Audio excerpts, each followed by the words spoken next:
अस्सलाम वालेकुम स्टूडेंट्स, आज हम ACCA के सब्जेक्ट MA1 का ACCA की प्रैक्टिस के स्टडी हब का ऑफिशियल चैप्टर नंबर 19 करेंगे, जिसका नाम है presenting information using spreadsheets. Question number 1, which statement describes the error that has occurred. ऊपर कोई सिचुएशन में एरर आया है और नीचे दी गई ऑप्शंस में से वो कौन सा एरर है। The following error message is shown div divided by 0। तो ये एरर जो होता है किसी ऐसे सेल में लगाते हैं जिधर हम किसी वैल्यू को 0 से डिवाइड करने की कोशिश करते हैं। तो अगर हम किसी वैल्यू को 0 से डिवाइड करने की कोशिश करें तो हमारे पास एरर आता है ये वाला। तो बेटा option number B is the right answer, the formula attempted to divide by 0। अगर हम एरर को देखें तो ये जो डिवीजन का है ना, ये इससे आपको बड़ा आसानी से हाईलाइट हो जाएगा कि डिवाइडेड बाय 0 की कोशिश की गई है। ये देखें, divide by 0। Question number 2, which action should be used to print the required area. Print की कमांड के हवाले से है और रिक्वायर्ड एरिया जो है सिर्फ वही प्रिंट करना है, उसके अलावा कोई चीज प्रिंट नहीं करनी। A spreadsheet user wish to print a section of their spreadsheets। एक स्प्रेडशीट का इस्तेमाल करने वाला किसी सेक्शन को प्रिंट करना चाह रहा है, सारी स्प्रेडशीट को प्रिंट नहीं करना चाह रहा, कोई अपनी मतलूबा एरिया मतलूबा सेक्शन को प्रिंट करना चाह रहा है। A print area has already been defined, वो पहले से ही डिफाइन है, but this exclude some of the data which needs to be printed. तो मैं आपको जरा सिनेरियो क्रिएट कर देता हूं। अगर ये स्प्रेडशीट है तो इसमें से ये जो मैंने रेड एरिया हाईलाइट कर दिया ये ऑलरेडी सिलेक्टेड है प्रिंट करने के लिए, लेकिन कुछ एरिया निकला हुआ है वो भी मुझे चाहिए। लेट से ये जो इसके आगे एडिशनल ग्रीन एरिया मैंने लगाया है ये वाला एरिया भी मुझे प्रिंट के लिए रिक्वायर्ड है, बट ये इसमें शामिल नहीं है। अब मेरी टोटल रिक्वायरमेंट एरिया की कितनी है जो मुझे प्रिंट करना है, वो ये वाला है जी, ये जो सारा मैं अभी ग्रीन हाईलाइट कर रहा हूँ। लेकिन इसमें से ये जो मैं अभी हाईलाइट कर रहा हूँ ग्रीन वाला, ये वाला एरिया शामिल नहीं है, और जो रेड वाला एरिया है ये ऑलरेडी शामिल है। लेकिन मुझे रेड वाला एरिया भी प्रिंट करना है और ग्रीन वाला एरिया भी प्रिंट करना है। तो इसके लिए नीचे दी गई ऑप्शन में से मैं क्या करूंगा। Option number 1, selecting the quick print option. नहीं भाई, ये एक्सक्लूड होगी। क्विक प्रिंट ऑप्शन को हमने फौरन से किसी चीज को प्रिंट करना हो तो इस्तेमाल करते हैं, अदरवाइज हम इसको यूज नहीं करते, ये तो एक्सक्लूड होगी।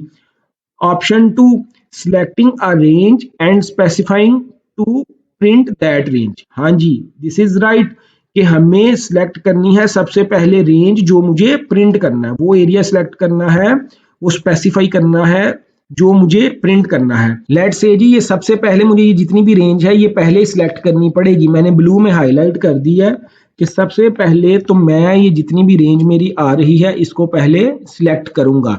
जो ऑलरेडी सिलेक्टेड थी वो भी बीच में शामिल हो गई, और जो सिलेक्टेड नहीं थी लेकिन मैं उसको प्रिंट करना चाह रहा था वो भी बीच में शामिल हो गई। एंड देन उसके बाद setting a new print area and then selecting quick print. अब मेरे पास ये न्यू प्रिंट एरिया आ गया। अब इस न्यू एरिया को अगर मैं क्विक प्रिंट की कमांड दूंगा तो मेरा मतलूबा रिजल्ट ही प्रिंट होएगा, जितनी रेंज मुझे रिक्वायर्ड है सिर्फ वो ही प्रिंट होगी।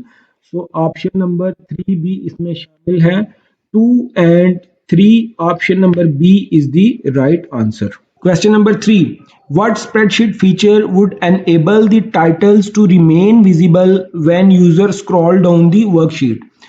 वो आपसे पूछ रहा है कि टाइटल की अगर हमें ज़रूरत हो कि हम नीचे को स्क्रॉल करते जा रहे हैं लेकिन वो ऊपर हमें डिस्प्ले रहें, वो ख़त्म ना हो, तो हम कौन सी ऑप्शन यूज़ करेंगे। तो बेटा ये पहले सिनेरियो को समझें कि जैसे जैसे हम स्क्रॉल डाउन करते जाएंगे ऊपर वाली जो रोज होंगी वो हमें विजिबिलिटी में ख़त्म हो जाएंगी, और टाइटल किधर होते हैं, सबसे टॉप के ऊपर। तो वो कहता है कि हम स्क्रॉल डाउन भी करते जाएं और जो टाइटल टॉप वाली रो है वो हमें डिस्प्ले रहे। तो इसके लिए हमने ऑप्शन पढ़ी थी फ्रीज पैन्स की।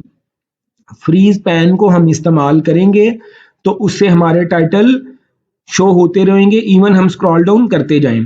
हम प्रैक्टिकल करके चेक करते हैं। आपके सामने ये स्प्रेडशीट प्रेजेंटेड है, जो टॉप की रो 1 है इसके ऊपर टाइटल्स प्रेजेंटेड हैं जैसे कि एग्जिस्टिंग कोड, मटेरियल सब type, material code, rack section and stock quantity. अब अगर मैं स्क्रॉल डाउन करता हूं नीचे तो ये टॉप रो खत्म हो गई है। तो जैसे जैसे मैं डाटा को स्क्रॉल डाउन करता जाऊंगा, टॉप रो आपके सामने, ये मैं 2-3 दफा करके बता देता हूँ, ये डिस्प्ले इसका खत्म हो रहा है। वो कहता है कोई ऐसी ऑप्शन हो जाए कि टॉप रो डिस्प्ले रहे, हम स्क्रॉल डाउन करेंगे तो फिर भी। तो इसके लिए हम ऑप्शन यूज करते हैं फ्रीज पैन्स की। तो व्यू के अंदर जाके आपने ये जो ऑप्शन है फ्रीज पैन की, फ्रीज टॉप रो या फ्रीज पैन जब हम कर देंगे तो अब देखिए मैं अगर स्क्रॉल डाउन कर भी रहा हूं, जिधर मर्जी मैं चला जाऊं, मेरी टॉप रो उधर की उधर ही रहेगी। इस टाइम मैं रो नंबर 128 पे आ चुका हूं, इससे नीचे भी चला जाऊंगा 261 पे आ गया, बट वो जो ऊपर वाली टॉप रो है वो उधर की उधर ही डिस्प्लेड है। तो ये प्रैक्टिकल तरीका था, मैंने आपको करके बता दिया। रैप टेक्स्ट जी एडजस्ट करने के लिए होता है सेल्स के कंटेंट को। एक सेल के अंदर अगर हमने डाटा ज़्यादा लिख दिया हो तो हम रैप टेक्स्ट की ऑप्शन यूज़ करते हैं, जूम ज़्यादा इंक्रीज करने के लिए और switch windows from 1 to second window पर जाने के लिए होते हैं। ये तीनों ऑप्शन रॉन्ग है। Question number 4, Alex wish to enter a cell comment in cell D17। Alex cell D17 में कोई कमेंट ऐड करना चाह रहा है। Which is the correct command sequence that enables Alex to enter a cell comment in cell D17?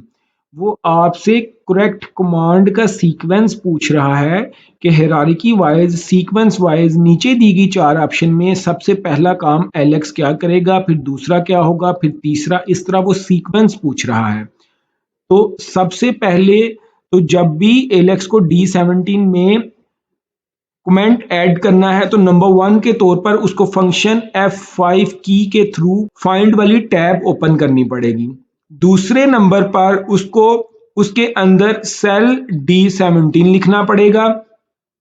तीसरे number पर उसको okay करना पड़ेगा, या फिर अगर कीबोर्ड का इस्तेमाल करेगा तो एंटर यूज करना पड़ेगा।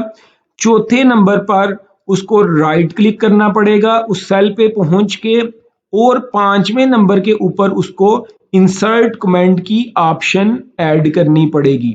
तो ये जी उसका सीक्वेंस है। इसके accordingly option number C is the right answer. मैं आपको ये प्रैक्टिकल करके दिखाता हूं। ये देखिए जी, आपके सामने एक स्प्रेडशीट ओपन है, और तो इसके लिए सबसे पहले मुझे फंक्शन की F5 की प्रेस करना पड़ेगी। मैं कीबोर्ड का इस्तेमाल करते हुए F5 को प्रेस किया नंबर 1 पे, तो मेरे पास ये ऑप्शन आ गई, ये टैब आ गया मेरे पास। अब इसके बाद मैं अपने सेल का रेफरेंस दूंगा D17, ये मैंने लिखा। दूसरा काम, तीसरा काम मैं ओके करूंगा। जब मैंने ओके किया तो ये ऑटोमेटिकली मुझे D17 के अंदर लेके आ गया। चौथा काम, मैं अपने माउस से राइट क्लिक करूंगा, राइट क्लिक किया तो ये ओपन हो गया। और 5वां काम इंसर्ट कमेंट, ये मैंने लिखा तो कमेंट सामने आ गया। सो जी ये 5 स्टेप्स थे जो मैंने आपको बता दिए, और इसके अकॉर्डिंगली ये 5 स्टेप ऑप्शन नंबर सी में ही बनते हैं।